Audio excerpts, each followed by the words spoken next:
हमारा आज का टॉपिक है चैप्टर नंबर 17 नीरज के दोहे। गोपाल दास नीरज द्वारा लिखित ये दोहे हैं। मेरे विषय विकार जो बने हृदय के शूल, हे प्रभु मुझ पर कृपा कर, करो उन्हें निर्मूल।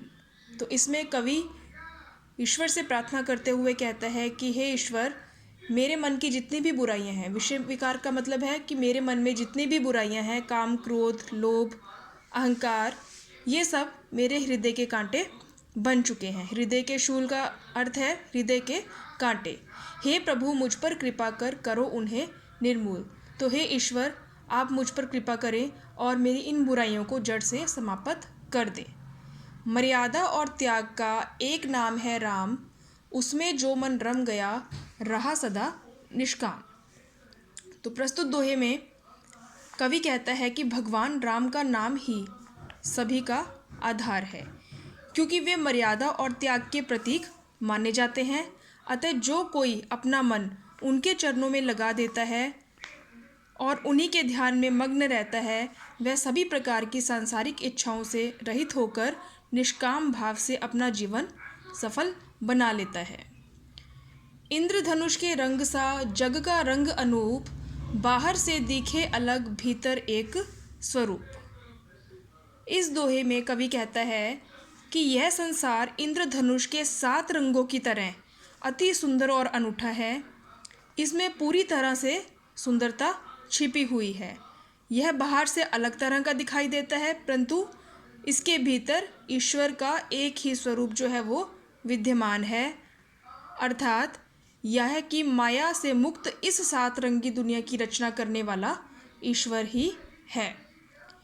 लोभ न जाने दान को, लालच जो है वो दान करना नहीं जानता। क्रोध न जाने ज्ञान को, और क्रोधी व्यक्ति का जो ज्ञान है वो नष्ट हो जाता है। हो दोनों से मुक्ति जब हो अपनी पहचान। और इन दोनों विकारों से जब मनुष्य को मुक्ति मिलती है, तब वास्तव में उसे अपनी पहचान होती है कि वो क्या है। धन तो साधन मात्र है, नहीं मनुज का ध्येय, ध्येय बनेगा धन अगर जीवन होगा हे। तो यहाँ पर कवि कहना चाहते हैं कि जो धन है वो मनुष्य की इच्छाओं को पूरा करने के लिए केवल साधन मात्र है, ना कि मनुष्य का उद्देश्य है। ध्येय का मतलब है उद्देश्य, कि धन कमाना मनुष्य का उद्देश्य नहीं है, बल्कि उसकी इच्छाओं की पूर्ति का एक साधन मात्र है। ध्येय बनेगा धन अगर, और अगर धन को अर्जित करना, धन को कमाना ही मनुष्य के जीवन का उद्देश्य होगा, तो जीवन होगा हे, तो उसका जो जीवन है वो नष्ट हो जाएगा, हीन हो जाएगा, अर्थात तुच्छ हो जाएगा।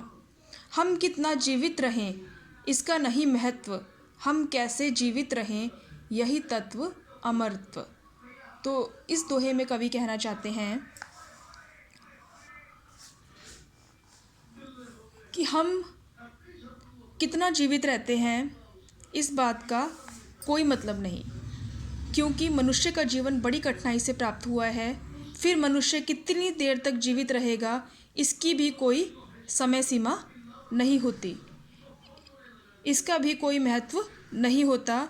जीवन का सच्चा महत्व तो इसी बात में होता है कि हम किस प्रकार के कर्म करके अपने जीवन को व्यतीत करना चाहते हैं। जीवन का सार तो अमरत्व की प्राप्ति माना जाता है। अतः सत्कर्म करते हुए ही मनुष्य को अपना जीवन बिताना चाहिए। स्टूडेंट्स, ये 6 दोहे हमने एक वीडियो में कवर किए हैं। आगे के जो 4 दोहे हैं इसे हम अगली वीडियो में कवर करेंगे। Thank you.